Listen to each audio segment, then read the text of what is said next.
Assalamualaikum warahmatullahi wabarakatuh. Alhamdulillahirabbil alamin wa bihi nasta'in ala umurid dunya waddin amma ba'du.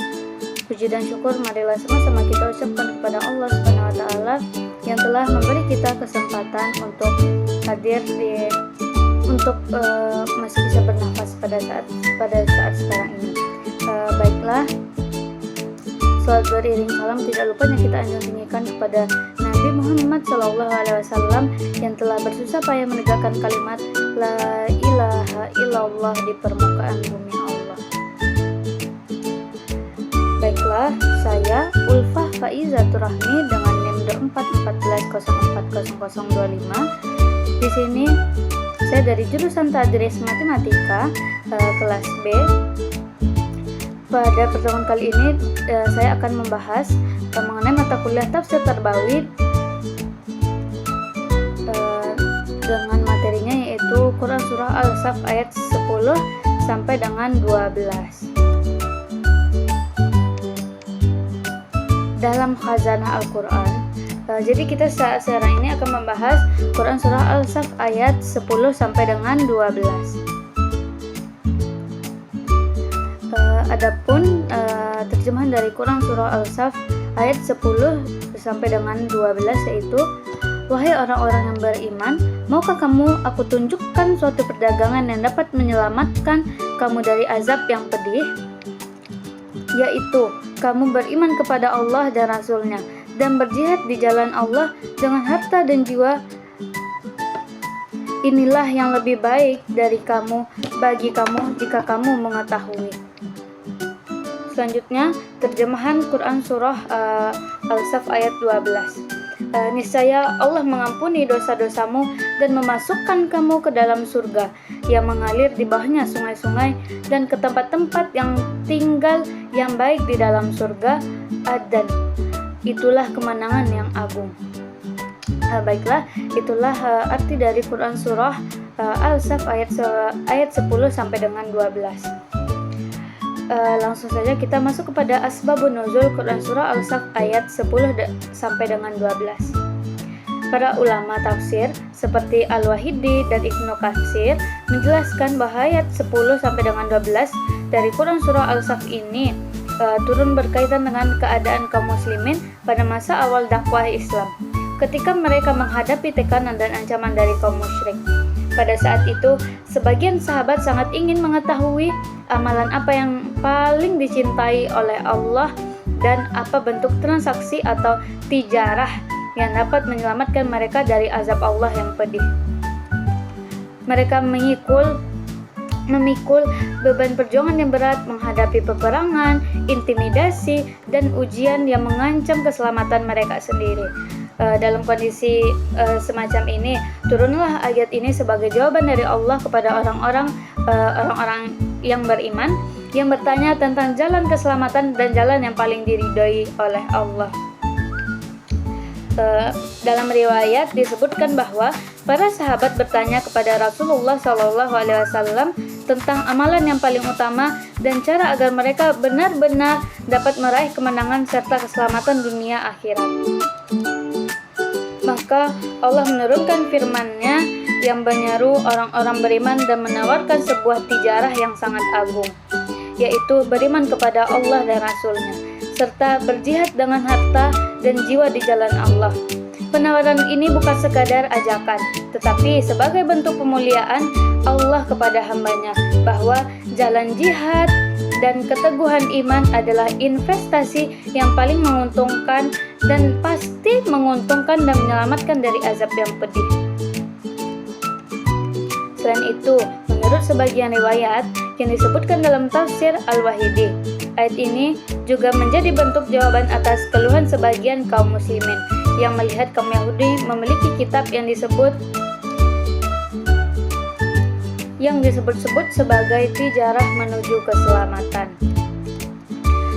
Lalu kita masuk kepada penafsiran dari Quran Surah Al-Saf ayat 10 sampai dengan 12. Yang pertama, tafsir menurut Ibnu Katsir.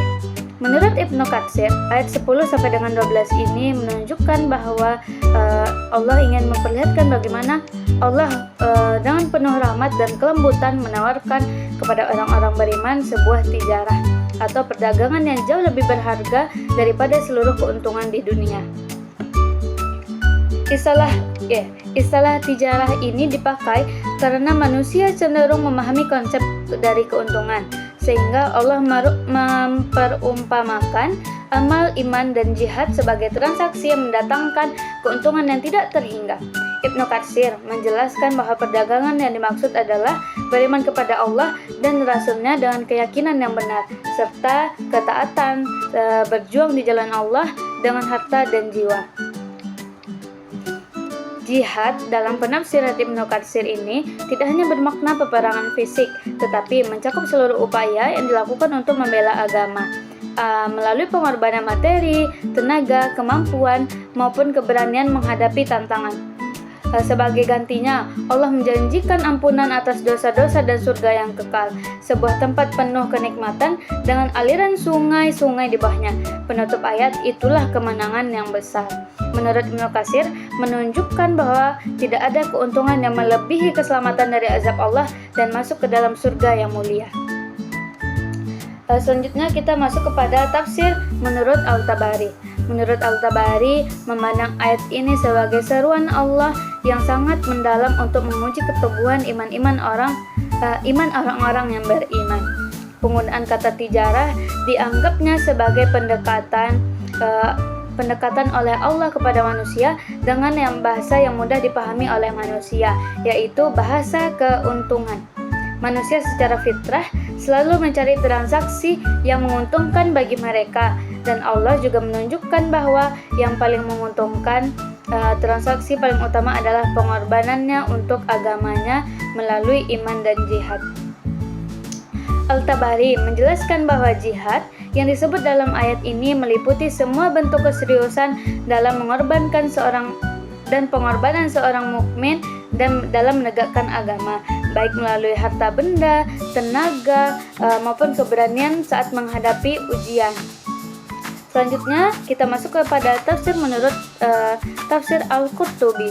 Al-Qurtubi menegaskan bahwa ayat-ayat ini memiliki hubungan yang sangat kuat antara iman, pengorbanan, dan balasan. Ia juga menjelaskan bahwa seseorang tidak dapat dianggap memiliki iman yang sempurna jika tidak bersedia memperjuangkan agama Allah.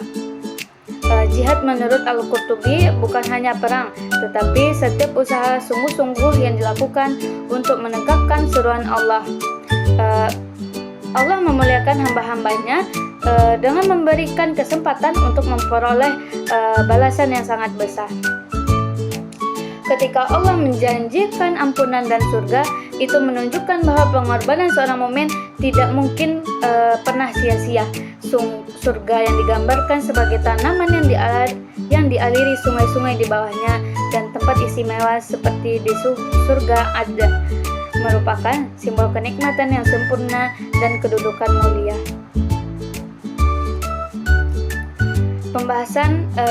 Kita masuk kepada pembahasan Quran Surah Al-Saf dalam konteks pendidikan.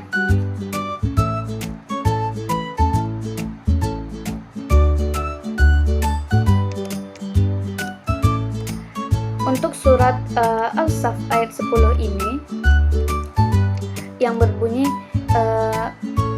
wahai orang-orang yang beriman, maukah aku tunjukkan kepadamu suatu perdagangan yang dapat menyelamatkanmu dari azab yang pedih? Ayat ini jika ditempatkan dalam konteks pendidikan memiliki nilai-nilai fundamental dalam konteks pendidikan, memiliki nilai yang dapat membentuk karakter, paradigma berpikir, serta orientasi belajar seorang peserta didik. Pendidikan berlandasan pada ayat ini tidak hanya menekankan aspek intelektual, tetapi juga dimensi spiritual, moral, dan tujuan hidup. Selanjutnya untuk Quran Surah Al-Saf ayat 11, yang artinya yaitu Ayat ini menegaskan bahwa bentuk perdagangan yang ditawarkan oleh Allah dalam ayat sebelumnya terdiri dari 3 pilar utama, yaitu yang pertama, beriman kepada Allah, yang kedua, beriman kepada Rasulnya, dan yang ketiga, berjihad di jalan Allah dengan harta maupun jiwa. Ketika ayat ini diletakkan dalam konteks pendidikan, ia memuat prinsip-prinsip pendidikan karakter, pembentukan kepribadian, serta arah pengembangan peserta didik agar menjadi manusia yang berintegrasi, berdaya juang tinggi, dan memiliki orientasi hidup yang benar. Selanjutnya, untuk Quran Surah Al-Saf ayat 12. Ayat ini mengajarkan bahwa proses belajar harus memiliki orientasi spiritual dan tujuan jangka panjang. Ilmu bukan hanya untuk memperoleh prestasi duniawi, tetapi menjadi sarana mendekatkan diri kepada Allah, memperbaiki akhlak, dan membentuk pribadi yang bertanggung jawab. Baiklah, mungkin hanya itu yang dapat saya sampaikan pada pertemuan pada video kali ini. Kalau ada kata-kata saya yang salah atau kurang mudah dipahami, saya mohon maaf. Dengan berakhirnya pembahasan kita tadi, maka berakhirlah video saya pada kali ini. Kalau ada kata-kata saya yang salah, mohon dimaafkan. Saya sudahi dengan wabillahi taufiq wal hidayah. Assalamualaikum warahmatullahi wabarakatuh.